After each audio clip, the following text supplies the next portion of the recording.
안녕하세요. 개혁의 나팔입니다. 사도 바울은 방언을 말할 때 그 방언에 대한 통역이 꼭 필요함을 말하고 있습니다. 바울은 이러한 통역의 필요성을 말하면서 피리와 나팔에 관해서 말하고 있는데 14장 7절 말씀에 피리나 나팔이 소리를 낼 때 그 음의 분별을 나타내지 아니하면 피리를 부는 것인지 나팔을 부는 것인지 어찌 알게 되리오 라며 통역이 없는 방언에 대해서 질타하고 있습니다. 그리고 이어서 8절 말씀에 만일 나팔이 분명하지 못한 소리를 내지 못하면 누가 전투를 준비하리오 라고 하면서 다시 한번 통역이 없는 방언에 대해서 질타하고 있습니다. 그러기에 방언은 꼭 통역이 있어야만 하는 것이 필연적인 사실이라는 것입니다.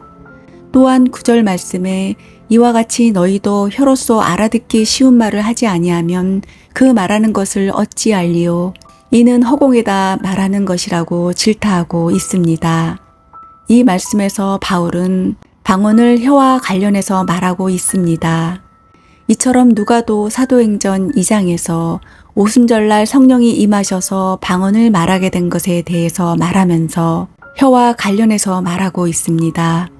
바울은 통역이 없는 방언은 허공에 말하는 아무런 가치 없는 무의미한 헛소리에 불과하다는 것입니다.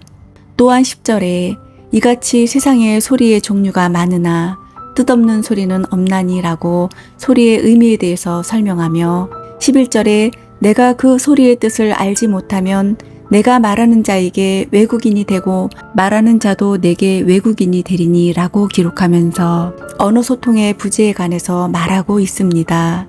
여기에 언어 소통의 부재라는 것은 원래 방언의 본뜻이 언어 소통이었는데 방언의 원래 의미에서 탈피되었다는 것입니다. 그러기에 바울은 13절에서 방언을 말하는 자들에게 강한 어조로 어필하기를 방언만 말하지 말고 통역하기를 기도하라고 경고하고 있으며 이어서 14절에 내가 만일 방언으로 기도하면 나의 영이 기도하거니와 나의 마음은 열매를 맺지 못하리라 라고 기록하며 방언이 영적으로는 도움이 될 수 있지만 육신적인 마음속에는 해가를 줄 수 없음을 표명하고 있는 것입니다.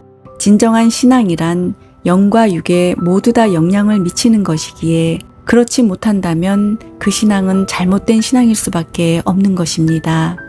신앙은 말씀과 기도로 균형을 잘 이루어 가야만 하는 것인데 어느 한쪽에만 치우친다면 어리석은 결과에 도달하게 되고야 마는 것입니다. 말씀만 읽고 기도하지 않으면 그 신앙은 메말라 버릴 것이며 기도만 하고 말씀을 읽지 않는다면 그 신앙은 폭발해 버릴 것입니다. 사도 바울은 빌립보서 2장 5절에 너희 안에 이 마음을 품으라 곧 그리스도 예수의 마음이니 라고 기록하고 있습니다. 이 말씀에서 바울은 우리 마음 안에 그리스도 예수의 마음을 품는 것이야말로 신앙인으로서 갖추어야 할 덕목 중에 가장 최상의 덕목이라는 것입니다. 하지만 방언은 앞서 살펴본 바와도 같이 영적으로는 도움이 될지언정 육신의 마음속에 그리스도 예수의 마음을 품는 것에 대해서 도움을 줄 수 없다는 것입니다. 그리스도 예수의 마음을 품기 위해서 갖춰야 할 덕목 중에 하나는 자신을 비우고 겸손해야 하는 것인데 방언은 자신을 비우는 것보다 자신을 드러내는 것에 더 큰 관점을 두고 있는 것입니다. 그러기에 사도 바울은 고린도전서 14장 14절 후반부에 방언을 통해서 마음은 열매를 맺지 못한다고 지적하고 있는 것입니다. 이어서 바울은 19절에 그러나 교회에서 내가 남을 가르치기 위해서 깨달은 마음으로 5마디 말을 하는 것이 1만마디 방언으로 말하는 것보다 나으니라 라고 기록하고 있는데 이 말씀에서 바울은 남을 가르치는 한마디가 방언을 무수하게 말하는 것보다 훨씬 더 나은 것임을 말하고 있는 것입니다. 바로 여기에서 남을 가르치는 방편은 예언인 것입니다. 이 예언이란 미래의 일을 가리키는 것이 결코 아니라 기록된 하나님의 말씀을 의미하는 것입니다.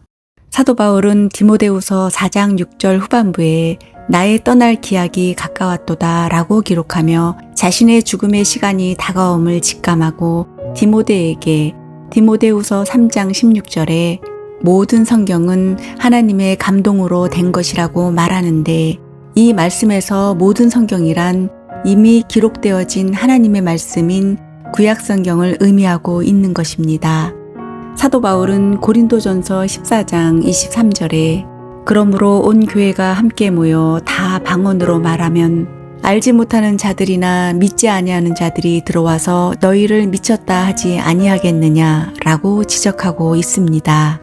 바울이 이러한 말을 한 이유는 하나님이 주신 은사인 방언을 말하는 것이 미쳤다는 것이 아니라 그 방언을 말하는 자들이 절제하지 않고 미친 자들처럼 방언을 통해 발광한다는 의미입니다. 사도 바울은 방언의 차례에 대해서 말하기를 27절 말씀에 만일 누가 방언으로 말하거든 두 사람이나 많아야 세 사람이 차례를 따라 하고 한 사람이 통역할 것이요 라고 말씀하며 순서에 따라 방언하라고 합니다. 또한 이어서 28절에 만일 통역하는 자가 없으면 교회에서 잠잠하고 자기와 하나님께 말할 것이요 라고 기록하고 있습니다. 이와 같은 말씀에서 살펴본 바와도 같이 바울은 하나님이 주신 은사 중에 하나인 방언에 관해 고린도 교회에 속한 자들에게 설명하면서 그들에게 강한 절제를 요구하고 있는 것입니다. 이는 당시에 고린도 교회가 방언의 문제로 심한 혼란을 겪게 되었기 때문입니다. 사도 바울은 자신이 가장 처음으로 기록한 서신인 갈라디아서 5장 22절로 23절에서 성령의 열매에 관해서 기록하고 있는데 그 열매는 9가지로서 가장 처음 열매는 22절에 기록된 사랑입니다. 이와 같이 고린도전서 13장 13절 후반부에서도 그 중에 제일은 사랑이라고 기록하고 있습니다. 또한 성령의 9가지 열매 중에서 가장 마지막 열매는 23절에 기록된 절제입니다. 이 절제는 성령의 9가지 열매를 지탱해주는 기둥과도 같은 것으로서 이 9가지 열매를 온전히 맺기 위해서는 절제라는 걸음이 꼭 필요하다는 것입니다. 사도 바울은 방언에 대해서 말하기를 방언이란 인간이 알아들을 수 없는 것이기에 필연적으로 그 방언에 대한 통역이 필요하다는 것입니다. 그리고 통역이 없는 방언은 하나님께로부터 온 것이 아님을 강하게 어필하고 있는 것입니다. 그러한 이유로 통역이 없는 방언은 절제가 수반되지 않기에 자아도취에 빠지기 십상이라는 것입니다. 그러므로 꼭 방언을 통역과 더불어 말해야만 교회에 유익을 주는 것이지 그렇지 않은 통역이 없는 방언은 예수 그리스도의 몸된 교회를 혼란의 지경에 빠지게 하고 무너뜨릴 위험성을 내포하고 있다고 경고하고 있습니다.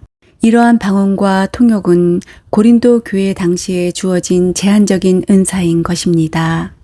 그리고 그 당시에도 통역이 없는 무절제한 방언이 있었다는 것입니다. 그러나 작금의 시대는 방언의 현상만 있을 뿐이지 그 방언 현상에 관한 통역은 전혀 존립하지 않는 것입니다. 그러기에 그러한 통역이 없는 방언은 하나님께로부터 온 것이 결코 아니라 사탄으로부터 온 것인 거짓된 것에 불과한 것입니다. 작금의 한국의 현실을 바라볼 때 바울 당시의 고린도 교회를 엿보는 것과도 같습니다.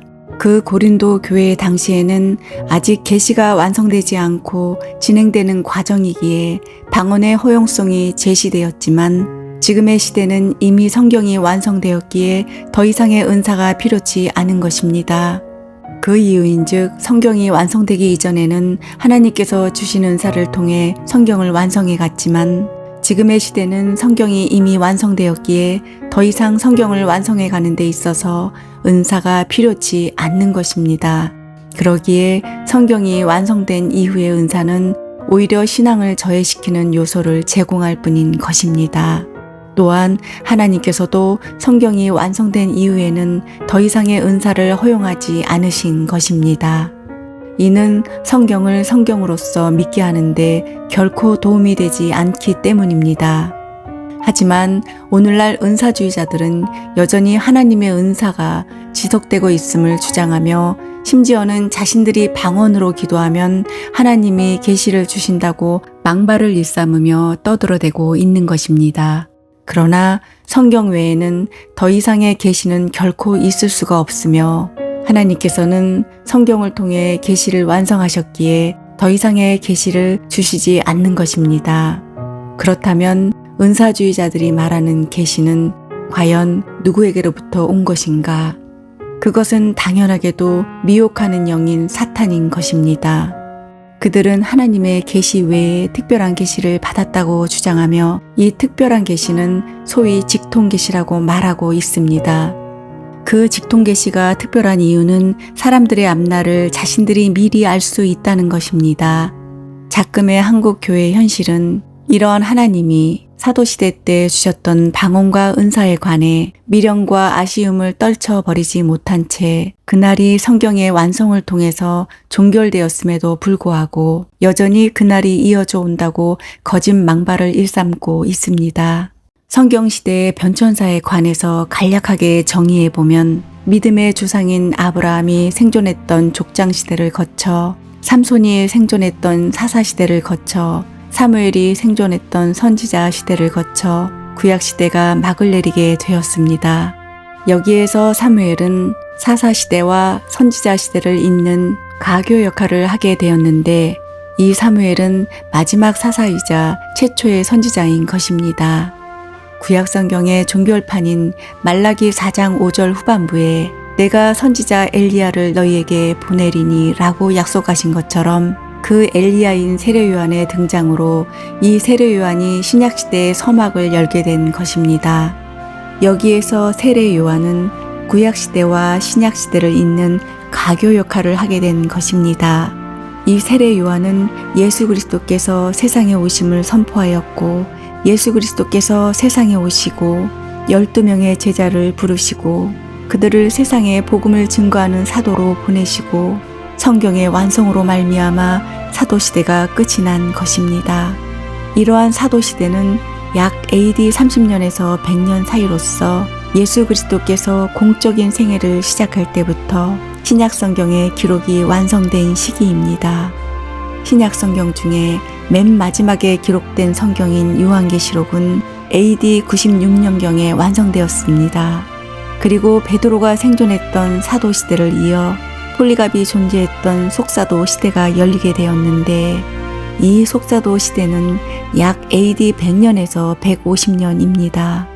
이 속사도 시대는 사도들이 모두 세상을 떠난 후에 그들의 직계 제자들이 뒤를 이어 교회의 신앙과 전통을 이어간 시대이며 이러한 속사도 시대를 이어 어거스틴이 존재했던 교부 시대가 열리게 되었는데 이 교부 시대는 약 AD 150년에서 500년입니다. 이렇듯 성경은 시대의 흐름에 따라 역사 속에서 완성되어졌고 이러한 성경의 완성을 통해 성경에 기록되어진 방언도 은사도 종결되게 된 것입니다.